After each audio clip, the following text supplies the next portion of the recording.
Hello friends, welcome back to Akila Samayal. இன்றைக்கி நம்மளோட சேனலில் மாங்காய் ஊறுகாய் எப்படி செய்கிறதுன்னு பார்க்கலாம். கல்யாண வீட்டிலலாம் வைக்கிற மாங்காய் ஊறுகாய் இந்த மாதிரி மெத்தடில் தாங்க செய்வாங்க. வாங்க எப்படி செய்கிறதுன்னு பார்க்கலாம். இதுக்கு நான் ஒரே ஒரு மாங்காய் தாங்க எடுத்திருக்கேன். அதை நல்லா கழுவி நம்ம ட்ரை பண்ணி எடுத்து வச்சுக்கலாம். இப்போ இதை கட் பண்ணிக்கலாம். நம்ம சின்ன சின்ன சைஸாக வந்து கட் பண்ணோம். அதுக்கு இந்த சைட்ஸ் எல்லாம் கட் பண்ணிவிட்டு நான் பொடிசாக கட் பண்ண போகிறேன்.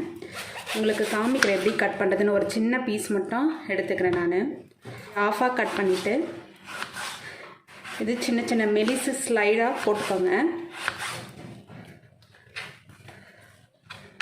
இந்த பீஸை நல்லா பொடிசாக கட் பண்ணிக்கோங்க. நம்ம எவ்வளோ பொடிசாக கட் பண்ணுறோமோ அவ்வளோ நல்லா இருக்குங்க. ஏன்னா நம்ம போடுற அந்த மிளகாத்தூள், அந்த உப்போட அந்த ஜூஸ் எல்லாம் நல்லா இறங்கி சாப்பிட்றதுக்கே ரொம்ப டேஸ்டியாக இருக்கும். அதனால் பாருங்கள், இவ்வளோ மெலிசாக நான் கட் பண்ணியிருக்கேன். அந்த ஒரு முழு மாங்காவையும் நான் பொடிசாக இங்கே கட் பண்ணி எடுத்து வச்சுக்கிட்டாங்க. நான் ஒரு பெரிய மாங்காய் எடுத்திருக்கேங்க. அந்த மாங்காய்க்கு தேவையான அளவுக்கு முதல்ல உப்பு போட்டுக்கலாம். நான் 1.5 டேபிள் ஸ்பூன் அளவுக்கு உப்பு ஆட் பண்ணிக்கிறேன். இந்த உப்பு சேர்த்ததுக்கப்புறம் இதை நம்ம நல்லா மிக்ஸ் பண்ணிவிட்டு இதை அப்படியே 1 மணி நேரம் ஊற வச்சிடணும். இந்த உப்பெல்லாம் இந்த மாங்காயில் ஊறி நல்லா சூப்பராக மாங்காய் நல்லா டேஸ்ட்டாக இருக்கும். அப்படியே சாப்பிட்றதுக்கே நல்லாயிருக்கும். இது ஊறட்டும், 1 மணி நேரம் ஊறட்டங்க. அதுக்கப்புறம் நம்ம இதை தாளிக்கலாம். மாங்காய்லாம் நல்லா ஊறிடுச்சு. பார்த்திங்கன்னா கீழே பாருங்கள், ஊறி அந்த தண்ணியெல்லாம் கொஞ்சம் இருத்துருக்கு. போதும், 1 ஹவர் ஆயிடுச்சு. இப்போ மாங்காய் நம்ம உப்பில் போட்டு வச்சு இப்போ இந்த ஸ்டேஜில் என்ன பண்ணலாம், 1 டீஸ்பூன் அளவுக்கு நான் பெருங்காயத்தூள் போட்டுக்கிறேன். இதில் இப்போ வெந்தயத்தையும் கடுகையும் நம்ம வெறும் வாணலியில் வறுத்து அதை பொடி பண்ணி இதில் சேர்க்கணும். வாங்க அதை வறுத்து நம்ம பொடி பண்ணலாம்.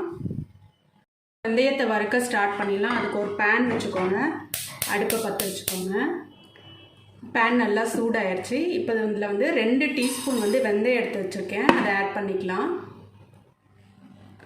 அடுத்ததாக 1 டீஸ்பூன் கடுகு சேர்த்துக்கிறேன். நம்ம எப்போவுமே எந்த ஊறுகாய் தாளித்தாலும் வெந்தயம் கடுகு ரெண்டுத்தையுமே அரைச்சி இந்த மாதிரி வறுத்துட்டு அரைச்சி பொடி பண்ணி சேர்ப்பாங்க. அப்போ அதோட ஃப்ளேவர் வாசனை ரொம்ப சூப்பராக இருக்கும். ஒரு சிலர் வெந்தயத்தை மட்டும் வறுத்து சேர்க்குறாங்க. நீங்கள் கடுகையும் சேர்த்து அதை மிக்ஸ் பண்ணுங்கள், ரொம்ப நல்லாயிருக்கும். அதோட வாசனை சூப்பராக இருக்கும். இதை சிம்மில் வச்சுட்டு நீங்கள் வறுக்கணும். தீயாமல் பார்த்துக்கோங்க, கரிஞ்சிடக்கூடாது. இது நம்ம நல்லா சிம்மில் வச்சுட்டு பாருங்கள், கோல்டன் கலரில் வந்திருக்கு. லைட்டாக பொரியுது. அந்த அளவுக்கு வரைக்கும் நீங்கள் வறுத்துக்கோங்க. பாருங்கள், பொரியிற சவுண்டு கேட்குது. அவ்வளோதான், எல்லாமே ரெடி ஆகிடுச்சு. நம்ம கேஸ் ஆஃப் பண்ணிடலாம். இப்போ நம்ம கடுகு தாளித்து கொட்டணும் ஊறுகாயில். அதுக்கு எப்போவுமே ஊறுகாய் தாளிக்கிறதுனாலே நம்ம நல்லெண்ணெய் தாங்க யூஸ் பண்ணணும். நான் இங்கே மரச்செக்கு நல்லெண்ணெய் தான் ஆட் பண்ணுறேன்.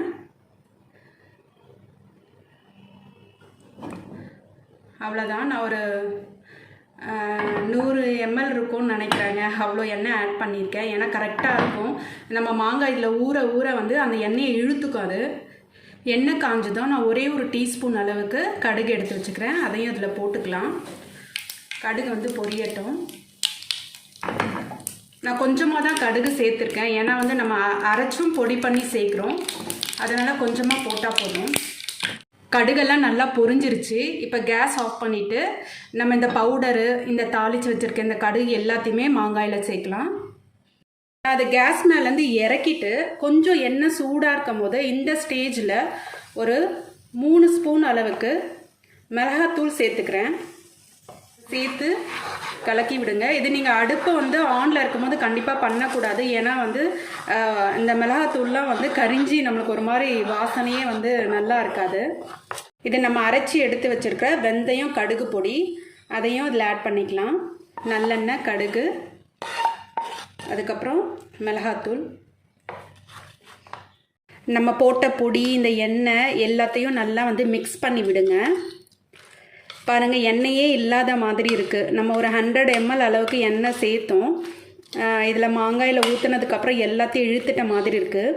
இது ஒரு 2-3 டேஸ் அப்படியே வைக்கும் போது நம்ம ஒரு ஜாடியில் இல்லையாட்ட ஒரு ஏர்டைட் கண்டெய்னரில் நீங்கள் போட்டு ஸ்டோர் பண்ணி வைக்கும் போது இது ஊறி அப்போ அந்த எண்ணெய்லாம் உங்களுக்கு நல்லா மேலே மிதங்கி வருங்க.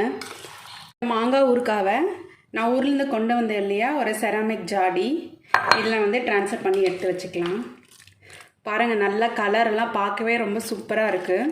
எல்லாமே கரெக்டாக இருக்குங்க. நம்ம போட்ட வெந்தயம் அது எல்லாமே வந்து கரெக்டாக அளவு இருக்குது. கசப்பு எதுவுமே தெரியல. இது 2 நாள் ஊறட்டும், அதுக்கப்புறம் எடுத்து சாப்பிடுங்க. ரொம்ப டேஸ்ட்டாக இருக்கும். இதை நீங்கள் ஃப்ரிட்ஜில் வச்சு ஸ்டோர் பண்ணி வச்சுக்கலாம். ஒரு 3 மந்த் வரைக்கும் நல்லா இருக்குங்க. அவ்வளோதான் ஃப்ரெண்ட்ஸ் இந்த வீடியோ. இந்த வீடியோவில் கல்யாண வீட்டிலலாம் வைக்கிற மாங்காய் ஊறுகாய் எப்படி செய்கிறதுன்னு பார்த்தோம். நம்ம ஊர்லேயுமே இப்போ மாங்காய் சீசன் தாங்க. வீட்டிலே இருக்கக்கூடிய சிம்பிளான ஒரு இன்க்ரீடியன்ட்ஸ் வச்சு தான் நான் செஞ்சுருக்கேன். கண்டிப்பாக இதை உங்கள் வீட்டில் நீங்களும் ட்ரை பண்ணி பாருங்கள். ட்ரை பண்ணி பார்த்துட்டு எப்படி வந்ததுன்னு சொல்லிட்டு கமெண்ட் பண்ணுங்கள். இந்த வீடியோ உங்களுக்கு பிடிச்சிருந்தா என்னோட சேனலுக்கு சப்ஸ்கிரைப் பண்ணுங்கள். இந்த வீடியோவை லைக் பண்ணுங்கள், உங்கள் ஃப்ரெண்ட்ஸோடு ஷேர் பண்ணிக்கோங்க. தேங்க்ஸ் ஃபார் வாட்சிங் ஃப்ரெண்ட்ஸ். இன்னும் ஒரு சூப்பரான வீடியோவில் நெக்ஸ்ட் ரெசிப்பியில் நான் உங்கள் எல்லோரையும் மீட் பண்ணுறேன். பாய் பாய்.